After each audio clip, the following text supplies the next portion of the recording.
Welcome to this tutorial video. The goal of this video is to show you the Debtor Drilldown Report. The Debtor Drilldown Report, or Daybook, displays a complete list of all the transactions processed between specified dates. Having a summary of the various transactions assists with bookkeeping and financial management purposes. Reports will be given of the debtor control ledger, a transaction audit trail, billing items audit trail, movement summary, as well as a code statistics report. First, let us go over how to navigate to a Debtor Drilldown report. From the diary screen, click on the navigation wheel on the navigation bar. The navigation wheel will open. Click on the report segment. The dashboard screen will open. Click on the report tab to open the report screen. Please note that this video will follow a previously generated report. For more information on how to generate a new report, please refer to the Debtor Drilldown Report Settings and Parameters user manual linked in this video's description. Navigate to the desired Debtor Drilldown Report. First, we will go over the information found on the Debtor Control Ledger tab. The Debtor Control Ledger will give a breakdown of the amounts owed in each debtor ledger. The information displayed is broken up into various partitions, or rather columns. An entity is a financial organization which has a unique practice number, and the entity column will display the number linked to the current entity being used. The account column will display the name allocated to the ledger account being used for the balances. A short description of the account balances is given in the description column. The grouping details column displays the time frame that was selected in the initial report setup. The debit column shows the total amount which has been invoiced for goods and services received by the debtor. The amount of money that has been paid to the practice, including credit notes, will be displayed in the credit column. The debit minus the credit amounts will be displayed in the running time total. The date column will display the last date when an action occurred within each account for the chosen time span. The unique identifying number linked to a specific cash book will be displayed under the cash book column. Next, let us go over the information found within the Audit Trail Transactions tab.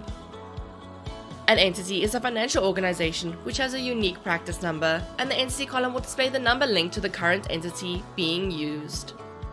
The source document column is used for linked transactions such as receipts or journals, which will display the invoice number. The number displayed in the document number column is generally allocated for cashbook transactions such as receipts and is also used as deposit numbers. The split number column will display a unique number used for receipts. The invoice number column will display the unique number allocated to the transaction that was posted. The total amount that was invoiced excluding VAT will be displayed in the amount excluding column. The total value added tax of the amount on the specified invoice will be shown in the VAT column. The total amount that was invoiced including VAT will be displayed in the amount including column. The fin period column will display the financial period wherein the invoice was posted. The batch number in which the invoice was posted will be displayed in the batch number column. The transaction date is the day on which the patient's consultation or procedure occurred. The date and time on which the invoice was posted will be displayed under the capture date column. The user who posted the invoice will display under the user column. The description column will display the patient's name and surname that the transaction was done on. Any relevant information or notes made on a transaction will be shown under the comment info column.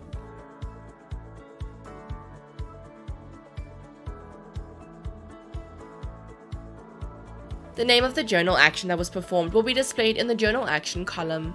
The ledger which is linked to the journal action will be displayed in the journal ledger column.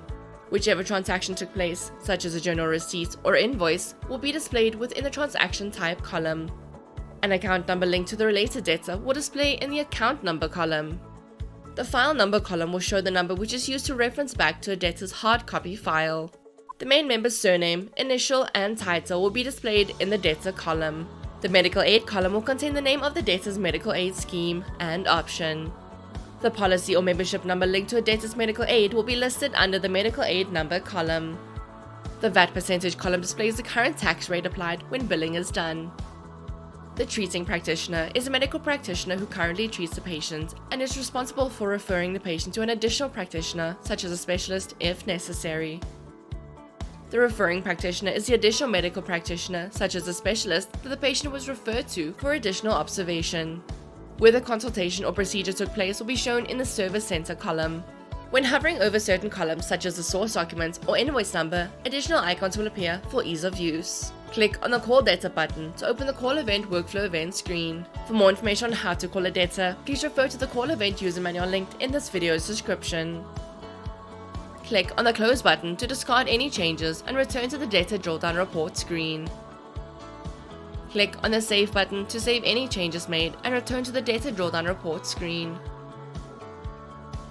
By clicking on the Open Patient button, the Debtor Edit screen will open where the user is able to update or edit any information regarding the debtor or patient. For more information regarding the Debtor Edit screen, please refer to the View or Update Debtor and Patient Information user manual linked in this video's description. Click on the Close button to discard any changes and return to the Debtor Drilldown Report screen. Click on the Save button to save any changes made and return to the Debtor Drilldown Report screen. Click on the Open Account button to open the account details screen related to the selected debtor. For more information regarding the account details screen, please refer to the Account Details Overview user manual linked in this video's description. Click on the Close button to discard any changes and return to the Debtor Drilldown Report screen.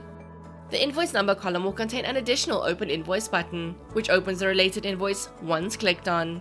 For more information regarding the invoice screen, please refer to the invoice screen user manual linked in this video's description. Click on the Close button and return to the Debtor Drilldown Report screen. Now we will go over the information found within the Audit Trail Billing Items tab. Only the additional columns, which are not available in the previous Audit Trail Transactions tab, will be discussed.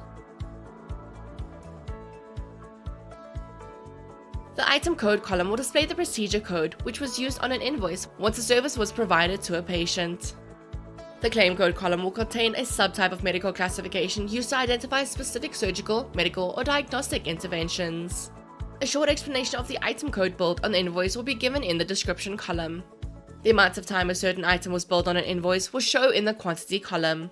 If the system is set up to use stock management, then the user is able to view the cost of the stock items in the cost column. The ledger account to which the transaction was posted will be displayed under the ledger column. A unique identifying item code will be shown under the NAPI code column. Whenever a modifier is used on an invoice, the related code will display under the modifier column. Anytime a practitioner used an authorization code for a specific procedure, the code will be shown under the authorization column. The patient column will contain the name of the patient that was consulted. The patient ID column will contain the ID number linked to the consulted patient. The date on which the patient was born will be shown under the date of birth column. Whichever ICD-10 codes were utilized on the invoice will be listed under the ICD-10 column. The invoice date column will display the dates on which the consultations or procedures occurred. If any additional practitioner assisted the treating practitioner with a procedure, the name of the assistant will display under the assisting practitioner column. Next, let's go over the information found within the Movement Summary tab. A movement summary provides a basic monthly analysis of a practitioner's cash flow and turnover. Whichever transaction took place on the debtor's account will be displayed within the transaction type column. The breakdown column will give a brief description of the ledger to which a transaction was posted. The total amount which was invoiced excluding VAT will be displayed in the amount excluding column. The total value added tax of the amount on a specific invoice will be shown in the VAT column. The total amount that was invoiced including VAT will be displayed in the amount including column. Finally, let us go over the Code Statistics tab. The Code Statistics report gives an objective description of all the codes billed in the practice, presented in the table with items billed clearly visible. Whichever transaction took place in the debtor's account will be displayed within the transaction type column. A short explanation of the item code billed on the invoice will be given in the item column. The amount of time a certain item was billed on an invoice will show in the quantity column. The amount that was billed for the specific item for the period selected will display under the count column. The total amount that was invoiced excluding VAT will be displayed in the amount excluding column. The total value added tax of the amount on the specific invoice will be shown in the VAT column. The total amount that was invoiced including VAT will be displayed in the amount including column. If the user would like to close the Age Analysis Report screen and return to the dashboard screen, click on the Close button. To download the Debtor Drilldown Report into a CSV format, click on the Download CSV button. If the user would like to generate a new report, click on the New button to open the Generate Report screen. For more information on how to generate a report, please refer to the Debtor Drilldown Report settings and parameters user manual linked in this video's description.